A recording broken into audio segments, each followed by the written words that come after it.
Paolo Avellino ay biglang nagtanggal ng lahat ng mga larawan nila ni Janine Gutierrez mula sa kanyang Instagram account.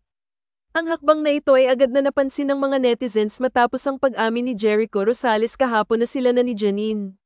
Ang biglaang pag-aalis ng mga litrato mula sa social media ni Paolo ay nagbigay daan sa iba't ibang haka-haka at spekulasyon mula sa publiko.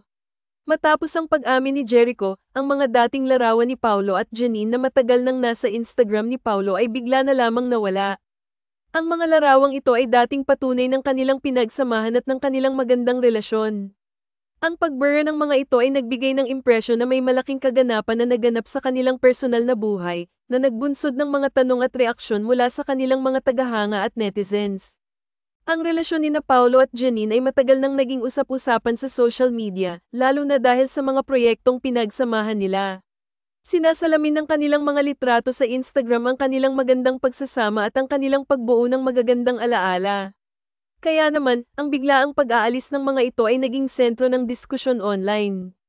Ang mga taga-suporta ng dalawa ay nagbigay ng kanilang opinyon, kung saan may mga nagsasabing ang ganitong aksyon ay maaaring magpahiwatig ng isang malalim na pagbabago sa kanilang relasyon. Ngunit ang pagkakaroon ng bagong kapareha ni Paolo na si Kim Chiu ay nagdulot ng iba pang pag-uusap. Ang pagkakaroon ni Kim Chiu sa buhay ni Paolo ay nagbigay daan sa mga bagong isyu at usap-usapan. May mga bashers na nagsasabing si Kim Chiu ang dahilan ng pagkakahiwalay ni Paolo at Janine. Ayon sa kanila, si Kim ang nagdulot ng hidwaan sa pagitan ng dalawa at siya ang dahilan kung bakit nagkaroon ng problema sa relasyon ni Paolo at Janine. Sa kabilang banda, may mga tao ring nagtatanggol kay Kim Chiu at sinasabi na hindi siya dapat sisihin sa problema ng relasyon ni Paolo at Janine. Ayon sa kanilang pananaw, walang kinalaman si Kim sa paghihiwalay ng dalawa at hindi siya dapat isama sa isyong ito. Ipinapahayag nila na ang anumang hindi pagkakaintindihan sa pagitan ni Paolo at Janine ay hindi dapat iugnay kay Kim Chiu dahil hindi siya ang may sala sa nangyari. Ang ganitong mga isyu ay nagbigay diin sa komplikadong kalagayan ng personal na buhay ng mga sikat na personalidad.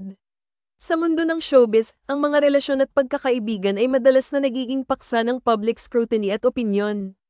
Ang mga desisyon ng mga kilalang tao, tulad ng pagbura ng mga litrato sa social media, ay madalas na umaakit ng pansin at nagiging sanhi ng mga spekulasyon.